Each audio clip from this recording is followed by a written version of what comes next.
এই যে জুমার দিন কত বড় দামি দিন আপনাদেরকে বুঝাই দেই। এটা সাইয়্যিদুল আইয়াম, দিনের সর্দার। এই জুমা এত দামি।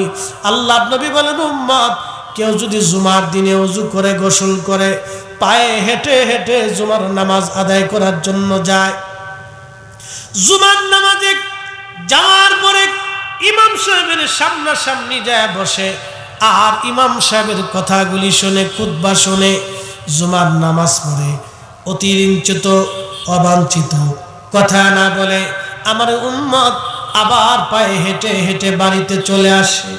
আল্লাহর নবী বলেন, উম্মত রে, এই জুমার নামাজ আদায় করার জন্য প্রত্যেক কদমে কদমে কদমে কদমে আমার আল্লাহ 1 বছরের নফল রোজা, নফল ইবাদতের সওয়াব প্রত্যেক কদমে কদমে আল্লাহ আমার উম্মতের আমল নামায় লিখে দেবে। একবার জোরে বলবেন আল্লাহু আকবার। না না না না, আরো জোরে, আরো জোরে, আরো জোরে, জোরে জোরে জোরে। এই ঈসা আলাইহিস সালামের উম্মত 400 বছর পাথর ইবাদত করছে। কত বছর? আর আমার এই নবীর উম্মতের প্রত্যেক কদমে 1 বছরের নেকি। এই আপনাদের বাড়ি থেকে মসজিদ কয় কদম লাগবে? এরকম দাঁড়ান তো, 400 কদম হবে না? এরকম ব্যক্তি আছে না? বেশিও আছে, ঠিক কি না? তাহলে আপনার যদি 1000 কদম হয় তাহলে 1000 বছরের সওয়াব। যদি 2000 কদম হয় তাহলে 2000 বছরের সওয়াব। যাইতে 1000 কদম, আসতে 1000 কদম। নবী বলতেছেন, জুমার নামাজ আদায় করার জন্য গোসল করে পবিত্র হয়ে পাক সাফ হয়ে আমার উম্মত আদবের সাথে পায়ে হেঁটে হেঁটে হেঁটে হেঁটে মসজিদে যাবে, ইমাম সাহেবের কাছাকাছি বসবে, কথাবার্তা বলবে না, খুতবা শুনবে, নামাজ পড়বে, ভদ্রচিতভাবে আবার পায়ে হেঁটে হেঁটে বাড়ি চলে আসবে। প্রত্যেক কদমে কদমে কদমে 1 বছরের নফল রোজা এবং 1 বছরের নফল ইবাদতের নেকি আমার উম্মতের আমল নামা আমার আল্লাহ লিখে দিবে। যদি 5000 কদম হয় তাহলে 5000 বছরের নেকি। যদি 10000 কদম হয় 10000 বছরের নেকি। যদি 500 কদম হয় 500 বছরের নেকি। যদি 1000 কদম হয় 1000 বছরের নেকি। তাহলে ঈসা নবীর উম্মত 400 বছর ইবাদত করিয়া যা না পাইছে, আমার নবীর উম্মত 1 জুমার মসজিদে 1 জুমায় যাইতে যাইতে আস্তে আস্তে তার চাইতে 1000 গুণ বেশি গুণ নেকি আমার এই নবীর উম্মতের আমল নামে আল্লাহ লিখে দেবে। আরো আরো আরো জোরে, আরো জোরে, আরো জোরে। হাত উঁচা করে বলেন আল্লাহু আকবার। এবার জুমার নামাজ পড়েন না কে কে? হাত উঁচা করেন। জুমার নামাজ পড়েন না কে কে? আচ্ছা পড়েন তো ইনশাল্লাহ। কালকে জুমা হবে তো? হ্যাঁ ইনশাল্লাহ বলেন ইনশাল্লাহ। জুমা কাজা করবেন না তো? একসাথে 3 জুমা কেউ যদি কাজা করে আল্লাহ তার অন্তরে মোহর মেরে দেয়, তখন কোরআন ভালো লাগে না, হাদিস ভালো লাগে না, দিন ভালো লাগে না। আচ্ছা বলেন তো, যেই নবীর কারণে আল্লাহ আমাদেরকে এই দান দিলেন, ইজ্জত দিলেন, সে নবীর দাম কত? কত? অনেক। কত? 1000 কিলো। এর কোনো শেষ আছে? জোরে বলেন, কোনো সীমানা আছে? কোনো সীমানা হবে? ও রাসূলের ইজ্জতের কোনো সীমানা নাই। এটা সীমানাহীন ইজ্জতওয়ালা। কথা বলেন ঠিক না ঠিক? মনোযোগ দিয়ে হযরতে আল্লাহর নবী আরো বলেন, উম্মত প্রত্যেক জুমাতে যদি তোমরা নামাজ পড়ার জন্য সর্বপ্রথম যে জুমার মসজিদে যায়, আল্লাহ তাকে একটা উট কুরবানির নেকি লিখে দেয়। দ্বিতীয়বার যে যায় আল্লাহ তাকে একটা গরু কুরবানির নেকি লিখে দেয়। তৃতীয়বারে যে যায় আল্লাহ রাব্বুল আলামিন তাকে ছাগল কুরবানির নেকি লিখে দেয়। একবার জোরে বলা যাবে আল্লাহু আকবার। হাজিরিন, আল্লাহর নবীজি জুমার নামাজ কাজা করতে নিষেধ কেন করলেন? কোরআনে আল্লাহ আয়াত নাজিল করলেন, ইয়া আইয়ুহাল্লাযীনা আমানু ইযা নুদিয়া লিস-সালাতি মিন ইয়াউমিল জুমআহ ফাসআউ ইলা যিকরিল্লাহি ওয়া যারুল বাই'। হে ঈমানদার, জুমার নামাজের জন্য যখন আযান দেওয়া হয় তখন ব্যবসা বাণিজ্য, বাড়ি ঘর, দোকানপাট, হাট বাজার সব কিছু তোমরা ছেড়ে দাও। ছেড়ে দিয়ে জুমার নামাজ পড়ার জন্যে তোমরা মসজিদে চলে আসো নামাজ পড়ার জন্যে। বেচা বিক্রি তোমাদের জন্য হারাম। বেচা কিনা, সংসার, জমি জমা যা আছে সব ফেলে দিয়ে তোমরা জুমার জন্য মসজিদে আসো। কেন আসবেন? একটা ঘটনা শোনাই দিয়ে যায়। মদিনাতে বিরাট বড় দুর্ভিক্ষ লেগে গেল। বিরাট বড় দুর্ভিক্ষ। টাকা আছে কিন্তু খাবার নাই। টাকা আছে কিন্তু খাবার নাই। যেমন আমাদের বাংলাদেশে ধরেন, বহির্বিশ্ব থেকে যদি আমাদের বাংলাদেশের সাথে লেনদেন, ব্যবসা বাণিজ্য বন্ধ হয়ে যায়, কারণ আমরা এমন একটা দেশ যেটা ভারতের চারপাশ আমাদের ভারত ঘিরে রেখেছে। যদি ধরেন ব্যবসা বাণিজ্য বন্ধ হয়ে যায়, জাতিসংঘ আমাদের থেকে মুখ ফিরায় নেয়, সারা পৃথিবী থেকে আমাদের জন্য ব্যবসা বাণিজ্য, গার্মেন্টস বন্ধ করে দিল, টাকা পয়সা আসা বন্ধ হলো, বিশ্ব ব্যাংকের লেনদেন বন্ধ হয়ে গেল, ব্যবসা বাণিজ্য আদান প্রদান যদি বিশ্ব, এই জাতিসংঘ যদি বাংলাদেশের সাথে সম্পর্ক ছিন্ন করে দেয়, সারা পৃথিবী থেকে আমরা বিচ্ছিন্ন হয়ে যাব। আমাদের দেশে খাবারের সংকট আসবে, মানুষের পকেটে পয়সা থাকবে কিন্তু চাল থাকবে না, সার থাকবে না, ওষুধ থাকবে না। আমরা বিশ্ব থেকে বঞ্চিত হয়ে যাব, বিচ্ছিন্ন হয়ে যাব। মদিনাতে ওইরকম দুর্ভিক্ষ লেগে গেল। পয়সা আছে কিন্তু খাবার নাই। না খেয়ে খেয়ে এইভাবে 10 দিন 7 দিন পার হয়ে গেল। মদিনার ঘরে ঘরে দুর্ভিক্ষ, কান্নার রোল পড়ে গেল। অবস্থা ভয়াবহ। জুমার দিন আল্লাহর নবীজি জুমার নামাজ পড়ার জন্য খুতবা দিচ্ছিলেন। এমন সময় বহির্বিশ্ব থেকে, সিরিয়া থেকে একদল বণিক মদিনার বাজারে পণ্য সামগ্রী, খাদ্য সামগ্রী নিয়ে মদিনার বাজারে প্রবেশ করলো। একজন সাহাবী ঘোষণা দিলেন, কে আসো, তাড়াতাড়ি যাও, জুমার নামাজ যারা পড়তে আসছো, মদিনার বাজারে পণ্য সামগ্রী নিয়ে সিরিয়া থেকে কাফেলা আসছে, যার যার মতো খাবার কিনে নিয়ে আসো। মসজিদে রাহমাতুল লিল আলামিন খুতবা দিচ্ছিলেন, অন্য কেউ না, আল্লাহর নবী খুতবা দেন। তখন মসজিদ থেকে মুসল্লিরা বের হতে হতে, মুসল্লি চলে যেতে যেতে যেতে যেতে সব মুসল্লিরা মসজিদ থেকে বের হইয়া খাবার কেনার জন্য মদিনার বাজারে চলে গেল। মাত্র 10 জন সাহাবী আল্লাহর ঘর মসজিদের মধ্যে বসে রইল। আল্লাহর নবী খুতবা শেষ করার পরে দেখলেন মাত্র 10 জন সাহাবী বসে আছে, আর সব সাহাবীরা মসজিদ থেকে বের হইয়া খাবার কেনার জন্য চলে গেছে। ঠিক তখনই নবীজি দেখলেন আবু বকর বসা।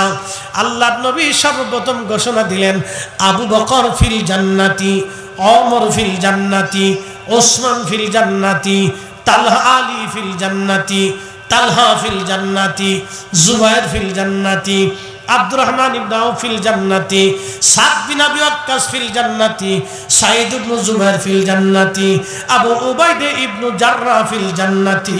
এইভাবে আমার নবী 10 জন সাহাবীর নাম ঘোষণা দিয়ে বললেন, এরা সবাই আল্লাহর জান্নাতি জান্নাতি। একবার জোরে বলবেন কি আল্লাহু আকবার।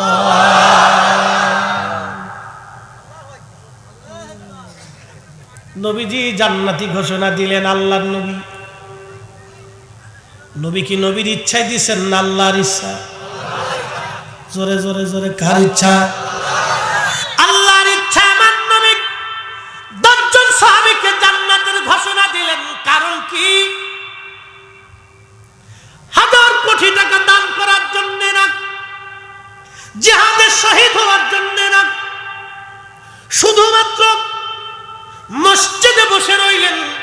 তখনই কোরআনের আয়াত আল্লাহ নাযিল করলেন, ইয়া আইয়ুহাল্লাযীনা আমানু, ও ঈমানদার, তোমরা যারা ঈমান আনছো, ইযা নুদিয়া লিস-সালাতি মিন ইয়াউমিল জুমআহ, এই ঈমানদার, জুমার জন্য যখন তোমাদেরকে আহ্বান করা হয়, ডাকা হয়, আযান দেওয়া হয়, তখন তোমরা নামাজ পড়ার জন্য মসজিদেই শুধু আসবে না। আল্লাহ আরো বলে দিলেন, ইয়াউমিল জুমআতি ফাসআউ ইলা যিকিরিল্লাহি ওয়া যারুল বাই'। আল্লাহ স্মরণের জন্য তোমরা বেচা বিক্রি ব্যবসা বাণিজ্য সব ছেড়ে দাও। সব কিছু ছেড়ে দিয়ে তোমরা জুমার নামাজ আদায় করার জন্য মসজিদে চলে আসো। একবার জোরে বলা যাবে কি আল্লাহু আকবার। সব সাহাবী মসজিদ থেকে বের হয়ে চলে গেলেন। মাত্র 10 জন সাহাবী বসে আছেন। আল্লাহর হাবিব এই 10 জন সাহাবীর নাম জান্নাতি খাতায় নবী লিখে দিলেন। জান্নাতি জান্নাতি আবার বলে দিয়ে যায়, আবু বকর ফিল জান্নাতি, ওমর ফিল জান্নাতি, ওসমান ফিল জান্নাতি, আলী ফিল জান্নাতি, তালহা ফিল জান্নাতি, জুবাইর ফিল জান্নাতি, আব্দুর রহমান ইবনে আউফ ফিল জান্নাতি, সাদ বিন আবি ওয়াক্কাস ফিল জান্নাতি, সাঈদ ইবনে জুবাইর ফিল জান্নাতি, আবু উবাইদা ইবনে জাররাহ ফিল জান্নাতি। এই 10 জন সাহাবীকে নবীজি জান্নাতি ঘোষণা দিয়ে দিলেন। একবার জোরে বলা যাবে কি মারহাবা। শ্রেষ্ঠ নবী দিলাম রে তরিয়ে নিতে রোজ হাসরে। ঠিক কিনা? হাত উঁচু করে বলেন ঠিক কিনা? শ্রেষ্ঠ নবী দিলাম রে তরিয়ে নিতে রোজ হাসরে। পথ না ভুলি তাই তো দিলে পাক কুরআনের বাণী। খুদা তোমার মেহেরবানি। সুন্দর ফুল সুন্দর ফল মিঠা নদীর পানি। খুদা তোমার মেহেরবানি। খুদা তোমার মেহেরবানি। তুমি কতই দিলে রতন ভাই বারাদার পুত্র স্বজন। খুদা পেলে অন্ন যোগাও মানি চাই না মানি। খুদা তোমার মেহেরবানি। উঠে কারা? হ্যাঁ মুতে ধরছে মনে না? না না না, খুদাই যদি উঠেন তাহলে বিপদ আছে। আমি জানি শেরপুরের একটা রোগ আছে। শেরপুর জামালপুরে একটা রোগ হলো এই মাহফিলের পরে তো তবরক নাই। চিন্তা করে যে তবরক আলাইহিস সালাম যেহেতু নাইতে যাই গিয়া। কি কথা কর না? যদি মুনাজাতের আগে উঠেন, আমার অনুমতি ছাড়া যদি উঠেন তাহলে কিন্তু বিপদ আছে। বিপদে ফেলাবো আজকে। আমার অনুমতি ছাড়া উঠা যাবে না। একটা লোক উঠবেন না। আমি আগে বলছি দীর্ঘ ওয়াজ করবো না। আপনাদেরকে নিয়ে কাজকে কয়েকটা মর্যাদার কথা বলছি, আর শুধু জুমার মর্যাদার বলছি। প্রত্যেক কদমে 1 বছরের নেকি। আরো জোরে জোরে জোরে জোরে জোরে। এটা কি আমাদের গুণে না নবীর গুণে? আমাদের গুণে না নবীর গুণে? তো নবীর গুণে যদি আমাদের এত দাম হয় তো রসুলের দাম কত? তো ওই নবীর উম্মত হওয়ার কারণে আমরা ভাগ্যবান। কথা কোন ঠিক কিনা? তাহলে এখন ওই রসুলের উম্মতের কাজ আমাদের করা লাগবে না? নামাজে আসতে হবে নি? রোজা রাখতে হবে নি? হালাল খাওয়া লাগবে নি? আমার দিকে তাকান, অ্যাটেনশন, মনোযোগ দিয়েন। এই যে আজকে ওয়াজ নসিহত শুনে আপনারা বাড়ি চলে গেলেন, যাই কালকে চিন্তা করলেন যে ফরিদি হুজুরের ওয়াজ শুনছিলাম, আজকে রাত আর ছাড়বো না।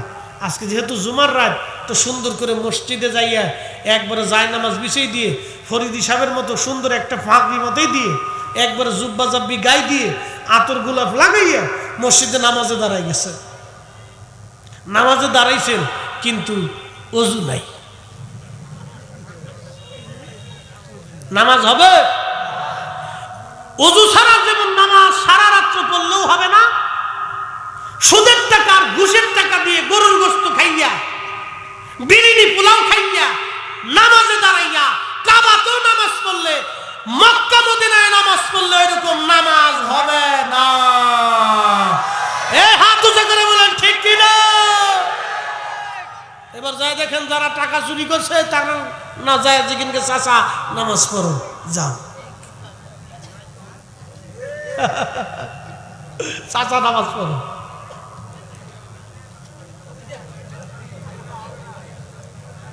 হবে হবে, মুসলমান মুসলমানের মতো হতো।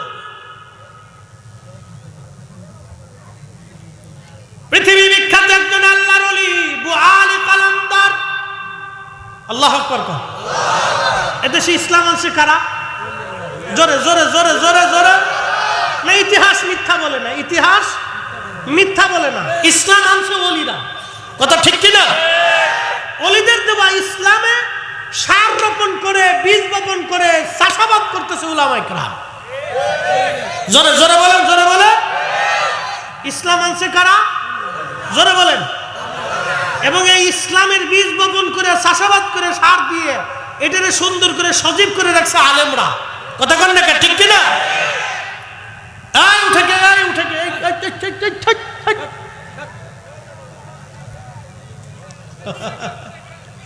না না, উঠা যাবে না। একজন উঠলে আরেকজনের মনে চিন্তা করে যে হে তো জন মুততে গেছে, তাহলে আমি একটু আরেকটা সাইডে আছি, বুঝতে পারছেন না? সুযোগ পাবে, সুযোগ দেওয়া যাবে না। একটু বসেন, শেষ আমার কথা। বু আলী কলন্দ, বু আলী কলন্দ, ওনার মাজার হচ্ছে ওই যে বর্তমানে পানিপথে। শোনেন, আমরা ওলি মানি, আমরা জিয়ারত মানি, কিন্তু শিরিক মানি না। হাত উঁচা করে বলেন, হাত উঁচা করে বলেন। কোন মাজারে আমরা সেজদা মানি না, হাত উঁচা করে বলেন, ঠিক কিনা? মহিলা পুরুষ এক জায়গা হয়ে নাচানাচি, বেরসরিয়া কাজ, এইগুলো ইসলামের ভিতরে নাই, আমরা জীবনে মানি না, মানবো না। হাত উঁচা করে বলেন, ঠিক কিনা? হতে পারে না, ইসলাম না, এটা দিন না। ওলিরা এই জন্য দেশে আসেন নাই। ওলিরা ফ্রেন্স ইসলাম নিয়ে এসেছেন, ওলিরা সাজদা নিয়ে এসেছেন, কালেমা নিয়ে এসেছেন, একই এনেছেন, বিশ্বাস এনেছেন, সঠিক ইসলাম তিনি এনেছিলেন। হযরত বু আলী কলন্দর পানিপথে আসছে, তো পানিপথের হিন্দু রাজা তিনি চিন্তা করলেন এই মুসলমান দরবেশ সে দেশে রাখবো না, তারাই দিন। তো সাধু, সন্ন্যাসী, পুরোহিত, ব্রাহ্মণ, ঠাকুর, গণক, তাদের ধর্মে যারা আছে সবাইকে ডাকছে, বলতেছে আপনারা যজ্ঞ করে দেখেন, গবেষণা করে দেখেন এই দরবেশে কিভাবে তাড়ানো যায়। আমার দিকে তাকাবে, একটা প্রসিদ্ধ ইতিহাস আজকে আপনাদেরকে শুনাই, কষ্ট হবে? তাহলে বসেন। একটা লোক উঠবেন না, আশেপাশ থেকে উঠতে গেলে পাঞ্জাবি টাইমে ধরে বসে রাখেন, ভাই সাহেব তুই যাইস না, ব শুনে যা। আজকে এখান থেকে এই ঘটনার থেকে আমাদের জন্য জীবন অনেক বড় শিক্ষা আছে, আমি বলে দিয়ে যাই। ও যারা বাদাম টিপতেছে, বাদাম খাচ্ছে, লটপটি খাচ্ছে, ও খাতি থাক, ও খাইয়ে যদি বেহেশত পায় তো চেষ্টা করে দেখো, কি কথা ঠিক কিনা? আর আমরা মাহফিলে বসে যদি আমরা জান্নাত পাই তো অবশ্যই আমরা জান্নাত পাবো, কারণ আল্লাহর ওয়াদা ইন্নাকা লা তুখলিফুল মিআদ, আল্লাহর ওয়াদার কোনো খেলাফ হবে না। আল্লাহ এখানে বসলে আমাদেরকে মাফের হুকুম দিয়েছেন, আল্লাহ ওয়াদা করেছেন তোমাদেরকে মাফ করে নিষ্পাপ করে তারপরে বাড়ি পাঠাবো। আমরা এখান থেকে আশা করি নিষ্পাপ হয়ে বাড়ি যাব ইনশাআল্লাহ, বলে না আমিন।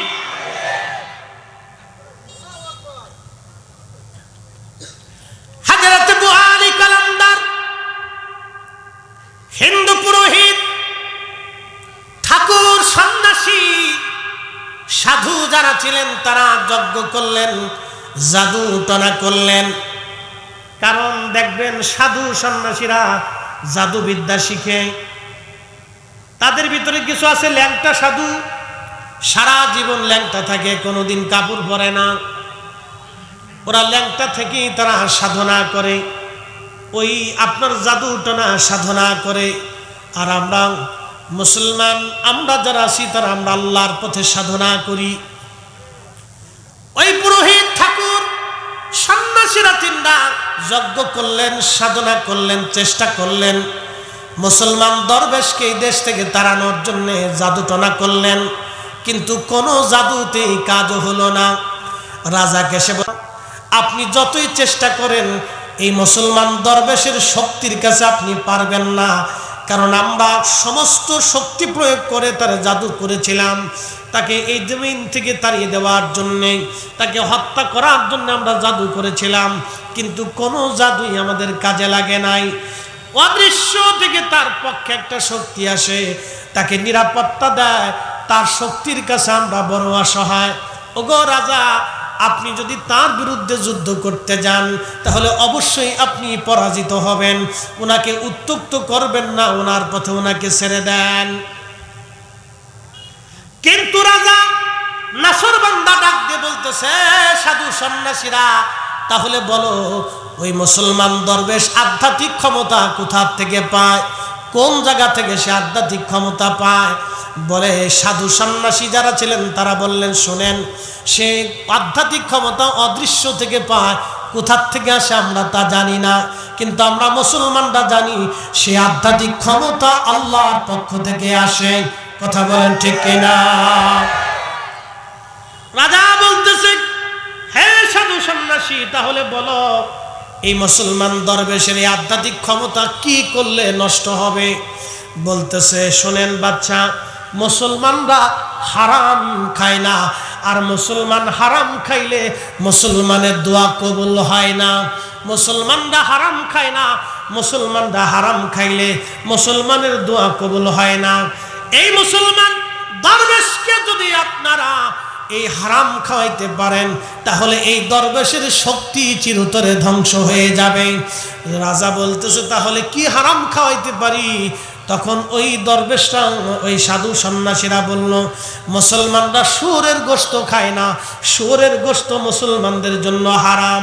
আপনি শুয়োর এনে জবাই করে রান্না করে, গোশত রান্না করে, গরুর গোশত বলিয়া এই মুসলমান দরবেশকে যদি খাওয়াইতে পারেন, তাহলে এই মুসলমান দরবেশের শক্তি ধ্বংস হয়ে যাবে।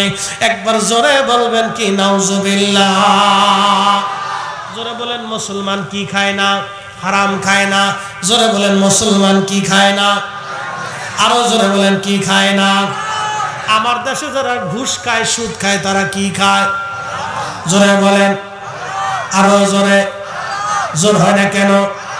জোরসে বলো, আরো জোরে। মাজারে বসে যারা গাঁজা খায়,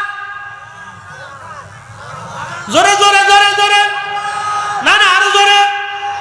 মাজারে যারা গাঁজা খায়, কি খায়? আরো জোরে বলেন, কি খায়? তাহলে বুঝা গেল যারা মাজারে গাঁজা খায়, আল্লাহর কসম করে বলি, ও ফকিরও না, ও দরবেশও না, ও হলো শয়তানের দালাল। হাত উঁচু করে বলেন ঠিক কিনা? মুসলমান হারাম খায় না, কি খায় না? খুব মনোযোগ দিয়ে ভাত খাওয়ার আগে কি খান? ভাত খাওয়ার আগে বিসমিল্লাহ, ঠিক আছে নাকি? ভাত খাওয়ার আগে বিসমিল্লাহ, পানি খাওয়ার আগে বিসমিল্লাহ, বিরিয়ানি খাওয়ার আগে বিসমিল্লাহ, বিড়ি খাওয়ার আগে কি? গাঁজা খাওয়ার আগে কি? আচ্ছা আপনারা বলেন, মসজিদের ভিতরে বিড়ি খাওয়া যায়? হ্যাঁ, যেটা মসজিদে খাওয়া যায় না, আপনার যেটার আগে বিসমিল্লাহ নাই সেটা খাওয়া যাবে। জোরে বলেন, মুসলমান হারাম খায় না। মুসলমান, হ্যাঁ না, আজকে থেকে যারা বিড়ি খান, এ তওবা করে যাবেন। কি কষ্ট পাইতেছেন আপনারা? যারা বিড়ি সিগারেট খান তারা তওবা করে যাবেন যে আল্লাহ, জীবন আর এতে খাবো না। মুসলমান হারাম, কথা কন না কেন? মুসলমান হারাম, মুসলমান হারাম, মুসলমান বিড়ি, মুসলমান গাঁজা, মুসলমান নেশা করে। যারা নেশা করে শুনে যান, আজকে কুত্তার বিষ্ঠা, কুত্তা খাওয়ার পরে যেটা বমি করে ফেলে দেয়, ওটাকে বলে বিষ্ঠা। ওটা খাওয়া যেমন না পা, মুসলমান নেশা করা ওই রকম না পা। এখন আউযুবিল্লাহ করবেন না নাউযুবিল্লাহ করবেন, সেটা আপনার ব্যাপার। দোয়া পর্যন্ত আছে না? হাত উঁচা করে বলেন, দোয়া পর্যন্ত আছে। পিছনে অনেকে হাত উঠেছে না, একটু চালাকি করতেছে, আমি বুঝছি। আমার মেহমানরা কো? হ্যাঁ, চলে গেছে না? আইবো আইবো আইবো, আইবো। আচ্ছা, খাইতে গেছে।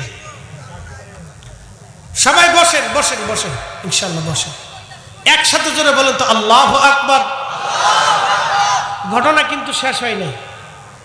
বু আলী কলমদর, বু আলী, জোরে বলেন, বু আলী কলমদর, অনেক বড় উনি। হাজরাতে বু আলী কলমদরের বাড়ি পানিপথের রাজা শুয়োর জবাই করে, ফিরাই করে, কালা ভুনা করে, গরুর গোশত বনিয়া বোয়ালি কলমদরের বাড়ি সুন্দর করে লোক লস্কর দিয়ে পাঠাই দিছে। বোয়ালি কলমদরের বাড়ি যখন পাঠাইল, তখন আমাদের কাছে যেমন মোবাইলে ফোন আসে, মেসেজ আসে, হোয়াটসঅ্যাপে ফোন আসে, এরপর ফেসবুকের মেসেঞ্জারে মেসেজ আসে, দোস্ত কেমন আছেন, হুজুর একটা ডেট দেওয়া যাবে কিনা। অনেকে ফোনে না পাইলে মেসেঞ্জারে মেসেজে নক করে, হুজুর এত তারিখে কোনো ডেট খালি আছে কিনা, দেওয়া যাবে কিনা। তখন আমরা মেসেঞ্জারে লিখে দিই, না তা হবে না, খালি নাই, অথবা খালি আছে। আমি যে সুদূর মিশরের একজনের সঙ্গে মেসেঞ্জারে কথা বললাম, আমি ছাড়া আর কেউ জানে না। ঠিক আল্লাহর ওলিদের কাছে আল্লাহর পক্ষ থেকে ওই রকম মেসেজ আসতো। বোয়ালি কলমদরের সামনে খাবার নিয়ে আসছে, শুয়োরের গোশত। কিসের গোশত? শুয়োরের গোশত নিয়ে আসছে। আল্লাহর পক্ষ থেকে মেসেজ আসছে, বোয়ালি কলমদর এই খাবার খাওয়া যাবে না, কারণ এই খাবার গরুর গোশত না, এটা শুয়োরের গোশত, এটা হারাম। চিৎকার মেরে জোরে বলেন আল্লাহু আকবার। বোয়ালি কলমদর তিনার সাথী সঙ্গী যারা ছিলেন তাদেরকে বললেন, সাবধান, তোমরা এই খাবারে হাত দেবা না, এটা শুয়োরের গোশত। ওই যে বাদশা রাজার যে সৈন্য সামন্ত লোকেরা, লোক লস্কররা হুজুরের জন্য শুয়োরের গোশত রান্না করে নিয়ে আসছে। বোয়ালি কলমদর ডাক দে বলেন, হে রাজার লোকেরা, তোমার রাজাকে যায় বলবা বোয়ালি কলমদর শুয়োরের গোশত খায় না। তোমার রাজা কেন আমার জন্য শুয়োরের গোশত পাঠাইছে, যায় বলবা এই গোশত আমাদের জন্য না, এই গোশত তোমরা খেয়ে নাও, এটা আমরা খাই না। একবার জোরে বলা যাবে আল্লাহু আকবার। মুসলমান কি খায় না? জোরে বলেন, কি খায় না? আরো জোরে। জোর হয় না কেন? জোরসে বলো, আরো জোরে। মুসলমান হারাম খায় না।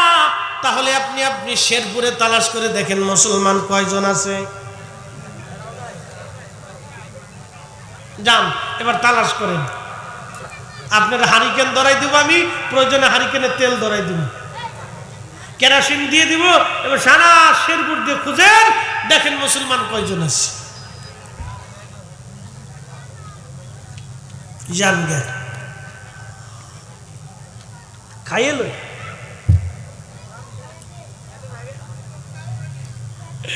আল্লাহু আকবার। আরো জোরে বল। হ্যাঁ, মুসলমান, আমাদেরকে মুসলমান হয়ে কবরে যেতে হবে। এই জন্য কোরআন বলতেছে, আল্লাহু আকবার ওয়ালিল্লাহিল হামদু বিসমিল্লাহির রাহমানির রাহিম।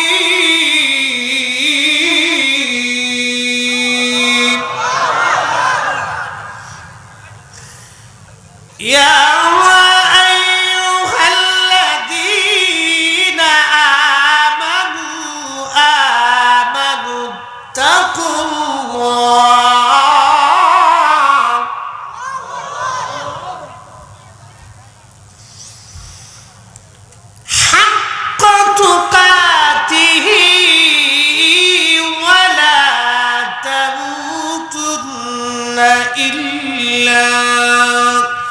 وأنتم مسلمون।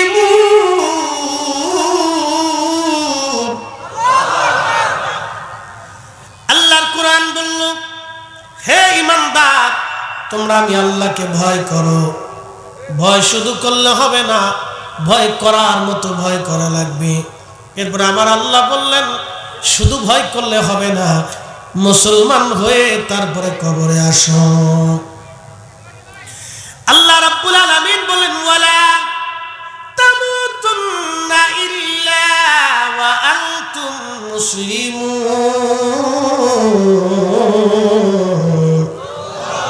মুসলমান না হয়ে কবরে এসো না, মুসলমান হয়ে কবরে আসো। আর আল্লাহর কোরআন বলতেছে, কুল ইন্নাল মাউতাল্লাযী তাফিরুনা মিনহু ফাইন্নাহু মুলাকীকুম। হাবিব, উম্মতকে বলে দেন, উম্মত মৃত্যু থেকে তারা পালায়, মরণ থেকে তারা পালায়। আমার উম্মতকে বলে দেন, মরণ থেকে পালানোর কোনো রাস্তা নাই। আমার উম্মত, আপনার উম্মতকে বলে দেন, মরণ থেকে পালানোর কোনো রাস্তা নাই। ওই মালাকুল মউত তার সাথে মোলাকাত করবে, ওই মালাকুল মউত তার সাথে দেখা করবে। শুধু আমাদের সাথে না, এই মৃত্যু সবার সাথে দেখা করবে। শুধু আমাদের সাথে না, ফেরেশতাদের সাথেও দেখা করবে। মৃত্যুর একটা সূরত আছে, মৃত্যুর একটা জীবন আছে। এই মরণটাকে আল্লাহ সৃষ্টি করলেন। আল্লাহ বললেন, আল্লাযী খালাকাল মাউতা ওয়াল হায়াতা লিয়াবলুয়াকুম আইয়ুকুম আহসানু আমালা।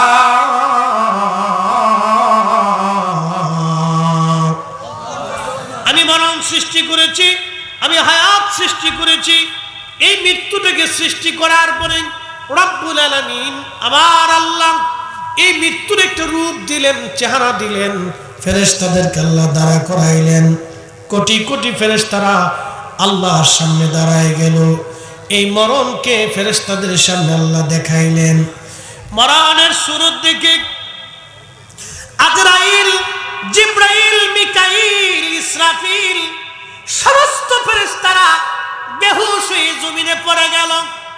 মরণের শুরুর দিকে সমস্ত ফেরেশতারা বেহুশ, কোন ফেরেশতার হুশ নাই। আল্লাহ তাদের আবার হুশ ফিরাইলেন। আল্লাহ ডাক দিলেন, আজরাইল তোমাকে মরণের দায়িত্ব দেওয়া হবে। আজরাইল ডাক দেখ, আল্লাহ যার চেহারা দেখে আমি ভয় পেয়ে গেলাম, কি করে আমি তারে নিয়ন্ত্রণ করব?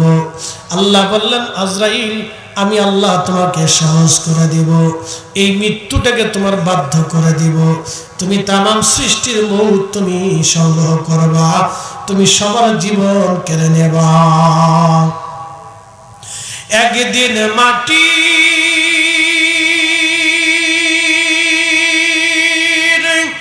ভিতরে হবে ঘরে, মন আমার কেন বান্ধ দালান ঘর, ঠিক কিনা? একদিন মাটির